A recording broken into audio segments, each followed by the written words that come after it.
పార్టీకి సంబంధించినటువంటి మాజీ శాసనసభ్యురాలు అదేవిధంగా మాజీ మంత్రివర్యులు ఆర్కే రోజా గారు ఏంటనే అలా ఉన్నావు? నా వల్ల మళ్ళీ ఏమైనా అయిందా?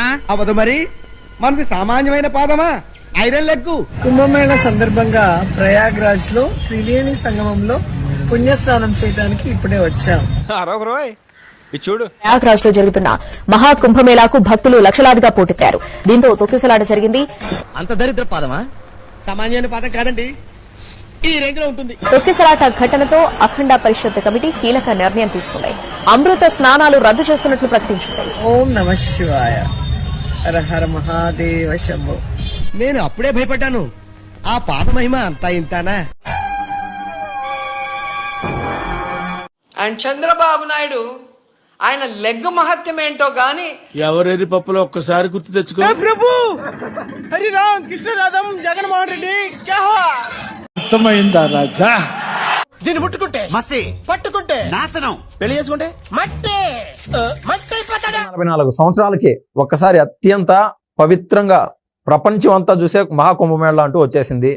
దేవుడున్నారా? పోయి ఆ యొక్క పవిత్ర స్నానాలు చేయడం అంటూ జరిగింది. ఇదంతా తరచూ జరుగుతూ ఉండేదన్నట్టు మన పేపర్లో చూస్తా ఉన్నాం. ఏంట్రా ఏమైంది ఇప్పుడు? కానీ ఈ యొక్క విషయం ఈ రోజు మనం చెప్పుకోవడానికి కారణం ఏంటంటే మన రాష్ట్రానికి మనకు కర్మ పట్టినటువంటి రోజారెడ్డి గురించి చెప్పుకోవాల్సి వస్తుంది. అని తిట్టాలనుంది, తిట్టగలనా? లేదు కదా. తిట్టాల్సినవన్నీ తిట్టారుగా, ఇంక రెస్పెక్ట్ ఎందుకులేండి. ఇన్ని రోజులు ఏమి కాల, ఈ రోజారెడ్డి నిన్నటికి నిన్న ఆ మహాకుంభమేళాకు పోయి పోవడంతో సరిపోలా, ఐరన్ లెగ్ వల్ల 17 మంది 18 మంది దాకా చనిపోయినారంట.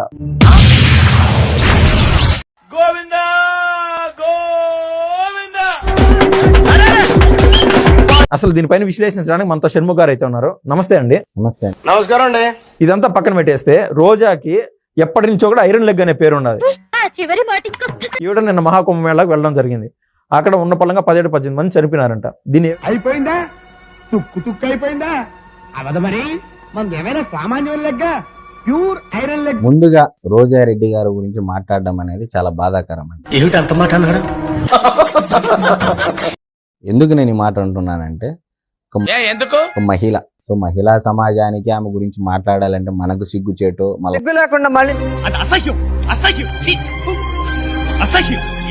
మహిళా సమాజానికి సిగ్గుచేటో మనం భావించాల్సి ఉంటుంది. అందుకని నేను బాధాకరం అన్నా.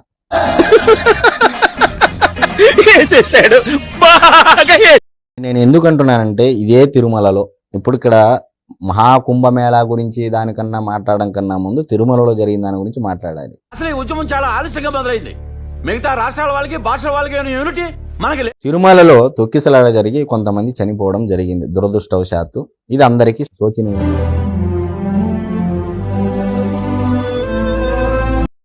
మరి అక్కడ కూడా మన రోజారెడ్డి గారు ముందు రోజు దర్శనానికి వెళ్ళి, అంటే ఆ రోజే దర్శనానికి వెళ్ళి తొక్కిసలాట జరిగిన రోజు ఈమె కూడా ఉన్నారని చెప్పేసి సమాచారం. అది నిజం సార్. ఇప్పుడు ఇన్ని రోజులు ప్రశాంతంగా జరిగిందండి, అంతా బాగానే ఉంది. విచిత్రమైన బాధాకరమైనటువంటి అంశం ఏంటంటే, తన పేరును చాటి చెప్పాలి, ఒక ఆంధ్రప్రదేశ్ రాష్ట్రంలోనేనా నేను ఐరన్ లెగ్, ఈ మాత్రం దానికి ఇంత షాక్ అవుతాడేంట్రా? ఇలాంటివి మా దగ్గర చాలా ఉన్నాయి. నా గురించి చెప్పలేదా బాబుకి? దేశానికి అంటే గతంలో జగన్మోహన్ రెడ్డి గారు చెప్పేవారండి, దేశం మొత్తం మన వైపు చూసేలా చేస్తామని చెప్పేసి చెప్తాను. అంటే జనరల్ గా చెప్పాను రా, నేను సీరియస్ గా తీసుకున్నాను. అంటే ఆయన తీసుకున్నటువంటి నిర్ణయాల వల్ల గతంలో దేశం అంతా రాష్ట్రం వైపు చూసేలా చేశారు. ఎందుకంటే అదేవిధంగా ఈమె కూడా అన్న బాటలోనే, జగనన్న బాటలోనే, మా అన్న బాటలోనే నడుస్తానని చెప్పి మాట తీసుకుందో, ప్రామిస్ చేసిందో జగన్మోహన్ రెడ్డి గారికి ఏమో తెలియదు కానీ కుంభమేళాకి వెళ్తా ఒక వీడియో పెట్టడం జరిగింది. నేను వెళ్తున్నాను కుంభమేళలో. కనీసం కుంభమేళాకు వెళ్ళేటువంటి సమయంలో ఒక హిందూ మహిళ అయినప్పటికీ రోజారెడ్డి గారు బొట్టు పెట్టుకోలే అని. ఆడదాని విన నువ్వు చూడటం కాదండి, మీరు చెయ్యాలంతే.